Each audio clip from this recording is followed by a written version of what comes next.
Welcome friends. இப்போ நீங்கள் பார்க்குறது வந்து நம்ம கண்ணை கோயிலுக்கு போகிறதுக்கூடிய வழி தான். தமிழ்நாடு வழியாக நம்ம லோயர் கேம்பில் இருந்து பழியங்குடியிலேருந்து ஒரு 2 கிலோமீட்டர் லெஃப்ட்டில் வந்துட்டு அந்த வழியாக வரணும். இது பூரா ஃபாரஸ்ட் ஏரியா. இங்கே தான் கார் பார்க்கிங் பண்ணிவிட்டு ஒரு 6 கிலோமீட்டர் வரும். தமிழ்நாடு மக்கள் எல்லாம் இந்த வழியாக தான் ஷார்ட்கட்டாக போவாங்க. ஒரு 7 மலையை தாண்டி போகணும். இங்கே தான் கார் பார்க்கிங் பண்ணணும். பண்ணிவிட்டு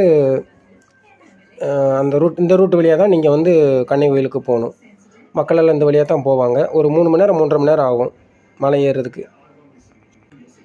இவங்க வந்து கேரளா மக்கள் எப்படி வருவாங்கன்னா, நம்ம குமுளி போயிட்டு குமுளிலேருந்து 200 டிக்கெட்டு ஜீப் புக் பண்ணிடுவாங்க. ஒன்லி கேரளா ஜீப் மட்டும் அலோடு.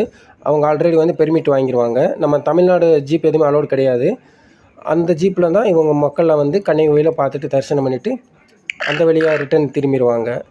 நீங்கள் வந்து பாருங்கள், மே 1 சித்ரா பௌர்ணமி அன்னைக்கு வருஷத்தில் ஒரே ஒரு முறை கண்டு கழியுங்கள்.